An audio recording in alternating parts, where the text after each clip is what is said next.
বিমানবন্দরে উপদেষ্টা আসিফ মাহমুদ সজীব ভুঁইয়ার হ্যান্ডব্যাগে গুলি ভর্তি ম্যাগাজিন পাওয়ার খবরটি যখন সারা দেশে ছড়িয়ে পড়ে, তখনও মুরাদনগরে ঘরের দরজা ভেঙে একজন হিন্দু নারীকে ধর্ষণের যে ঘটনাটি, সেই ঘটনা নিয়ে আলোচনা সীমিত হয়ে যায়নি। অর্থাৎ সেই বীভৎস দুর্বিষহ একটি ঘটনা আমাদের মানসপটে, আমাদের আলোচনায় একেবারে জলজ্যান্ত থাকতে থাকতেই উপদেষ্টা আসিফ মাহমুদ সজীব ভুঁইয়া নতুন একটি আলোচনার জন্ম দিলেন। দর্শক, আপনারা নিশ্চয়ই জানেন, মুরাদনগর হচ্ছে আসিফ মাহমুদের নিজের এলাকা, তার নির্বাচনী এলাকা বলে কিংবা তার জন্মভূমি, যেখানে তিনি বেড়ে উঠেছেন। ফলে একদিকে তার এলাকার একটি বীভৎস ঘটনা নিয়ে সারা দেশে আলোচনা হচ্ছে, এবং ঠিক সেই সময় তিনি নিজে আরেকটি ঘটনা ঘটিয়ে আলোচনার জন্ম দিলেন। এর মাঝখানে আরও একটি ঘটনা আছে। আমি ঠিক তিনটি ঘটনাকে একসঙ্গে আপনাদেরকে মিলিয়ে দেখতে বলবো। সেটি হচ্ছে বিএনপির মহাসচিব মির্জা ফখরুল ইসলাম, তিনি একটি বিবৃতি দিয়েছেন এবং বিবৃতিতে তিনি নাম উল্লেখ না করে অভিযোগ করেছেন যে একজন উপদেষ্টা নিজের স্বার্থ সিদ্ধির জন্য মুরাদনগরে ক্রমাগত ক্ষমতার অপব্যবহার করে যাচ্ছেন। দর্শক, খেয়াল করবেন, তিনটি ঘটনার কেন্দ্রবিন্দু হচ্ছে মুরাদনগর। আসিফ মাহমুদ সজীব ভুঁইয়া, যিনি গুলিভর্তি ম্যাগাজিন যার কাছ থেকে বিমানবন্দরে পাওয়া গেছে, যিনি এগুলো নিয়ে সরকারি সফরে বিদেশ যাওয়ার চেষ্টা করছিলেন, তিনি গিয়েছেন, কিন্তু তার সঙ্গে ম্যাগাজিনটি যায়নি। আর তার এলাকায় একটি বীভৎস পৈশাচিক একটি ঘটনা, আর তাকে ঘিরে, তাকে নিয়ে, তার প্রতি আঙ্গুলি নির্দেশ করে বিএনপির মহাসচিব মির্জা ফখরুল ইসলামের বিবৃতি। দর্শক, আমরা যদি প্রথমে মির্জা ফখরুল ইসলামের বিবৃতিটির দিকে একটু তাকাই, আমি ঢাকার দৈনিক প্রথম আলো থেকে তার বিবৃতির একটু অংশ বিশেষ আপনাদের সঙ্গে শেয়ার করার জন্য এখানে আমি উল্লেখ করতে চাই। মির্জা ফখরুল ইসলাম বলছেন, ওই মুরাদনগর এলাকার একজন উপদেষ্টা নিজের স্বার্থ সিদ্ধির জন্য মুরাদনগরে ক্রমাগত ক্ষমতার অপব্যবহার করে যাচ্ছেন। দুষ্কৃতকারীরা আশকারা পেয়ে সমাজ বিরোধী নানা অপকর্মে মেতে উঠেছে। আমি ঠিক এই জায়গাটায় যদি থামি, অর্থাৎ উপদেষ্টা নিজে স্বার্থ সিদ্ধির জন্য মুরাদনগরে ক্ষমতার অপব্যবহার করে যাচ্ছেন। তিনি একজন উপদেষ্টা, সরকারি দায়িত্বপ্রাপ্ত প্রভাবশালী ব্যক্তি, যিনি, তার হাতে পাওয়ার আছে, তিনি সেই পাওয়ারের মিস ইউজ করছেন তার ব্যক্তিগত স্বার্থে। আর তার ক্ষমতায়, তার প্রভাবকে কাজে লাগিয়ে সেখানে একটা দুষ্কৃতিকারী চক্র নানা রকম অপকর্মে মেতে উঠেছে। এবং স্বাভাবিকভাবে মির্জা ফখরুল ইসলাম ভদ্রলোক মানুষ, একজন জেন্টাল পলিটিশিয়ান, তিনি তার বিবৃতিটি দিয়েছেন একেবারে একদম সুশীল ভাষায়। কিন্তু আমরা যদি চায়ের টেবিলের আড্ডায় বলি বা একেবারে আমজনতার এই কথাটিকে আমজনতা যদি বলতো, তারা কি বলতো? তারা বলতো যে আসিফ আহমেদ সজীব ভুঁইয়া, তিনি হচ্ছেন মুরাদনগরের একজন গডফাদার, এবং তিনি গডফাদার, তার যেসব চালাচামুন্ডারা আছে সেখানে নানা রকম অপকর্ম করে বেড়াচ্ছে। মূলত মির্জা ফখরুল ইসলাম নিজে উল্লেখ না করলেও তিনি যে বক্তব্যটি বিবৃতিতে উল্লেখ করেছেন সেটি দাঁড়ায়।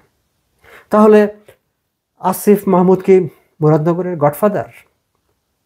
এই প্রশ্নটি দর্শক আপনাদের সামনে আমি রাখলাম।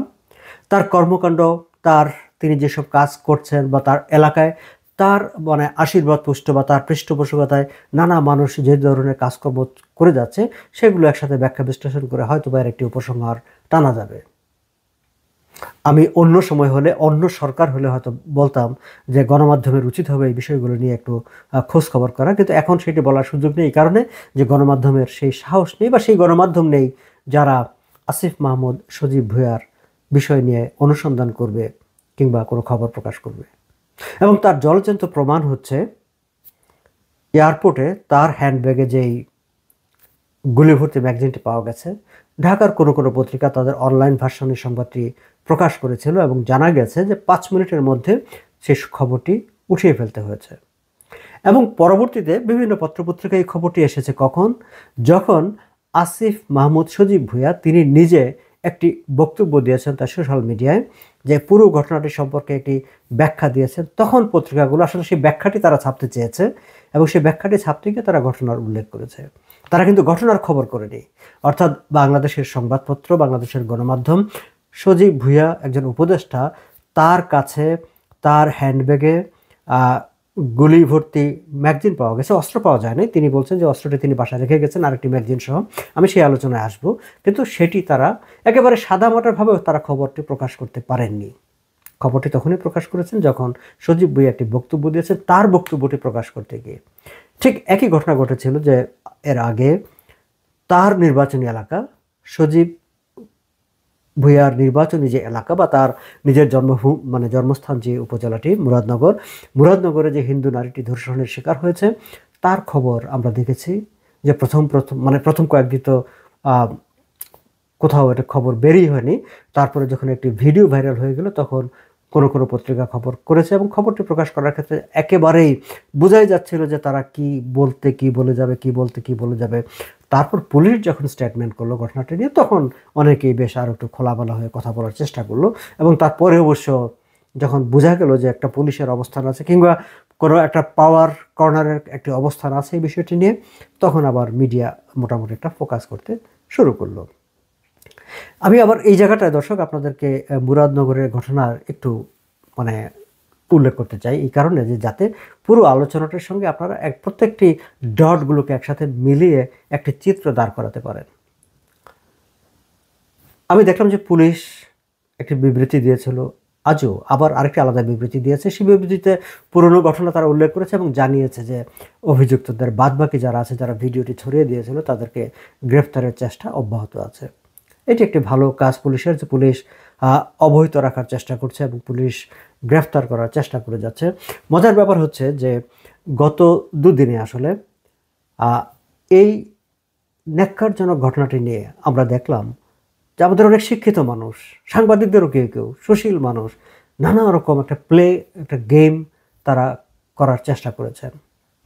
এটি আদৌ ধর্ষণ কিনা, নাকি এটি কোনো পরকীয়ার সম্পর্ক, এমন একটা বক্তব্য দাঁড় করানোর চেষ্টা করা হয়েছে সোশ্যাল মিডিয়ায়। অনেকে একেবারে প্রকাশ্যে পোস্ট দিয়ে বলেছেন।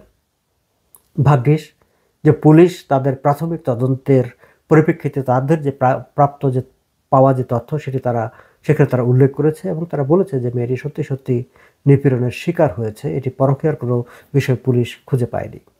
তারপর আবার আমরা দেখেছি যে এটিকে নিয়ে একটি রাজনীতিকীকরণ, যে ধর্ষক আওয়ামী লীগের কোন নেতার সঙ্গে ছবি আছে সেই সব দিয়ে সেটিকে এক ধরনের, আবার এটি সে বিএনপি নেতা কিনা, এরকম করার চেষ্টা করা হচ্ছে। কিন্তু বাস্তবতা হচ্ছে যে সে যে রাজনৈতিক দলই করুক না কেন, এখনকার বাস্তবতায় তার আওয়ামী লীগ হওয়ার, ছাত্রলীগ হওয়ার সম্ভাবনাটা একেবারেই নাই। এই কারণে যে আওয়ামী লীগ ছাত্রলীগ পরিচয় দিয়ে তো কেউ কোথাও টিকতেই পারছে না। তারা আইদার মবের শিকার হচ্ছে, না হয় পুলিশের হাতে গ্রেফতার হয়ে জেলে চলে যাচ্ছে, না হয় পরকালে চলে যাচ্ছে। কিন্তু এই ছেলেটি যেহেতু দাপটের সঙ্গে এলাকায় থাকতে পেরেছে, ফলে তার একটি প্রভাবশালী ক্ষমতাধর একটি রাজনৈতিক ব্যাকআপ তার ছিল, যে ব্যাকআপের কারণে সে যাচ্ছেতাই করতে পেরেছে এবং যে মনে করেছে যে এই মেয়েটির ঘরের দরজা ভেঙে তার ঘরে গিয়ে তাকে ধর্ষণ করা যায়, এই ভাবনাটা তার মনে এসেছে। কারণ তার পেছনে একটি শক্তিশালী রাজনৈতিক একটি পৃষ্ঠপোষকতা ছিল। এখন সেই রাজনৈতিক পৃষ্ঠপোষকতাটা কার, সেই রাজনৈতিক পৃষ্ঠপোষকটি কে, সেই গডফাদারটি কে, এই প্রশ্নগুলো কিন্তু আমাদের মনে জাগে। আমি এই জায়গাটায় ঢাকার পত্রিকা থেকে আরও একটু অংশ আপনাদের সামনে উল্লেখ করতে চাই। আমি দেখলাম যে প্রথম আলোতে ছাপা হয়েছে যে নিপীড়নের শিকার মেয়েটি বলেছে যে সে মামলাটি করতে চায়, মামলাটি আর চালিয়ে যেতে চায় না, সে মামলাটি উইথড্র করতে চায়। কারণ তার স্বামী যিনি বিদেশে থাকেন তিনি তাকে বলেছেন, কারণ তিনি কোনো ঝামেলায় যেতে চান না। ঝামেলা মানে কি? তার তার স্বামীর একটি ভয় আছে, আতঙ্ক আছে যে এই মামলা চলতে থাকলে তাকে হয়তো আরও বড় ধরনের বিপদের মুখোমুখি হতে পারে, অথবা তিনি আরও বড় ধরনের হয়তো বিপদে পড়ে যাবেন, সেরকম একটি ভয় তার আছে। এবং সেই ভয়ের কারণে মেয়েটি বলছেন যে তার প্রবাসী স্বামী কোনো ঝামেলায় জড়াতে চান না, তিনি মামলা তুলে নিতে বলছেন। আবার ঢাকার জাতীয় দৈনিক সমকালে তার মেয়েটির বাবার একটি বক্তব্য ছাপা হয়েছে। আমার কাছে মনে হচ্ছে সেটি বেশ আরও বেশি উল্লেখযোগ্য এবং গুরুত্বপূর্ণ, সেটি আপনাদের একটু বিবেচনায় নেওয়া দরকার।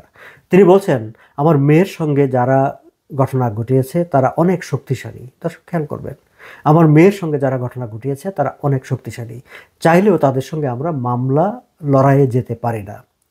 আমার মেয়ের পরিবার ও নিরাপত্তা নিয়ে চিন্তিত। অর্থাৎ মেয়েটির বাবা বলছেন যে যারা অপরাধটি করিয়েছে মানে এই যে ধর্ষক, তারা হচ্ছে অত্যন্ত শক্তিশালী এবং একটি শক্তিশালী বলেই তারা তার সঙ্গে মামলা চালিয়ে যেতে চান না তার বিরুদ্ধে, এবং এটি নিয়ে আর এগোতে চান না। দর্শক, আমরা ঠিক এই জায়গাটায় এসে আবার মির্জা ফখরুল ইসলামের বিবৃতিটি আপনাদেরকে পড়তে বলবো, আরেকবার সেটিকে আপনাদের বিবেচনায় আনতে বলবো, যেখানে তিনি বলছেন যে মুরাদনগর এলাকার একজন উপদেষ্টা নিজের স্বার্থ সিদ্ধির জন্য মুরাদনগরে ক্রমাগত ক্ষমতার অপব্যবহার করে যাচ্ছেন। এবং তারপরেই মির্জা ফখরুল ইসলাম তার বিবৃতিতে উল্লেখ করেছেন, দুষ্কৃতকারীরা আশকারাবে সমাজ বিরোধী নানা অপকর্মে মেতে উঠেছে। সো মুরাদনগরের একজন উপদেষ্টার আশকারায় সেখানে সমাজ বিরোধীরা নানা রকম সমাজ বিরোধী অপকর্মে তারা মেতে উঠেছে, এবং ধর্ষণের শিকার মেয়েটির বাবা বলছে তারা অত্যন্ত শক্তিশালী, তাদের বিরুদ্ধে তিনি মামলা চালিয়ে যেতে চান না কারণ তিনি ভয় পান। মেয়েটি বলছে তার স্বামী কোনো ঝামেলায় জড়াতে চায় না কারণ তিনি আতঙ্কিত। প্রথম আলোর রিপোর্টার তাদের রিপোর্টে উল্লেখ করছে যে তিনি যখন মেয়েটির সঙ্গে কথা বলেন তখন মেয়েটির চোখে মুখে আতঙ্কের ছাপ। দর্শক, আমি দুটি ডট আপনাদের সামনে এখানে রাখলাম, আপনারা শুধু দুটি ডটকে একটু মিলাবেন। এবং আমি তৃতীয় ডটে এবার আপনাদের দৃষ্টি আকর্ষণ করতে যাই, যেটি বহুল আলোচিত, আপনারা সবাই জানেন, সেটি হচ্ছে বিমানবন্দরে তার গুলি ভর্তি যে ম্যাগাজিন পাওয়া, সেই ম্যাগাজিন পাওয়ার প্রসঙ্গটি নিয়ে আমি দেখলাম অনেকে এই প্রসঙ্গটি তুলেছেন যে তার তো বয়স হয়নি, তার তো মানে অস্ত্র পাওয়ার যোগ্য মানে আইন, যে আইনে তিনি একজন ব্যক্তি অস্ত্র পেতে পারেন, ব্যক্তিগত অস্ত্র পেতে পারেন, সেই আইনি শর্তগুলো তো তিনি পূরণ করছেন না, তাহলে তিনি কিভাবে পেলেন? দর্শক, আমি আমি আপনারা না অনেক কিউট, আপনারা অনেক কিউট বলে এই ধরনের একটা ভাবনা ভাবতে পারেন। আচ্ছা, আপনারা বলেন তো যে এই আসিফ মাহমুদ সজীব ভুঁইয়ার জন্য আইন আবার কি? ডক্টর ইউনূসের শাসন আমলে তার আশীর্বাদ পৃষ্ঠ কিংবা তার সরকারের সঙ্গে যারা সংশ্লিষ্ট তাদের সঙ্গে আবার আইন কি? আমরা তো এই যে সরকার কাঠামোটা গঠিতই তো হয়েছে যে প্রচলিত আইনি কাঠামোর বাইরে পাশ কাটিয়ে অন্য আলাদাভাবে। কোথায় কোন বিষয়ে আইন অনুসরণ করা হচ্ছে, সংবিধান অনুসরণ করা হচ্ছে যে আসিফ আহমেদ সজীব ভুঁইয়ার মতো একজন ক্ষমতাধর উপদেষ্টা তিনি আইন মেনে তাকে অস্ত্র নিতে হবে? হ্যাঁ, তিনি মন্ত্রীর পদমর্যাদার উপদেষ্টা, তার সার্বক্ষণিক সিকিউরিটি আছে, তার সিকিউরিটি থাকে, তারপরেও তার কেন ব্যক্তিগত অস্ত্র থাকতে হবে সেই প্রশ্নটি আপনারা করতেই পারেন। আবার আমি জায়গায় বলি যে এটি তার ইচ্ছা, তিনি ইচ্ছা হলে একটি কেন 100টি অস্ত্র তার সাথে রাখবেন। তিনি তো বলেছিলেন যে গত মানে আওয়ামী লীগের বিরুদ্ধে তারা যে আন্দোলনটি করেছেন সেই আন্দোলনটি যদি সফল না হতো তাহলে তারা সশস্ত্র যুদ্ধের ডাক দিতেন। এটি তো অনেকেই বলেছেন, মানে এই উপদেষ্টাদের কেউ কেউ কিংবা সেই সময়কার যারা ছাত্র মানে আন্দোলনে যারা নেতৃত্ব দিয়েছেন। তো তার মানে তো তাদের একটা সশস্ত্র প্রস্তুতি ছিল, তাদের কাছে অস্ত্র ছিল, সেই অস্ত্রগুলো কোথায়? সেগুলো কি কোথাও জমা হয়েছে? কোথাও তারা কি সরকারের কাছে জমা দিয়ে দিয়েছে? কোথাও খবরে পড়েছেন? জানেন আপনারা? নিশ্চয়ই না।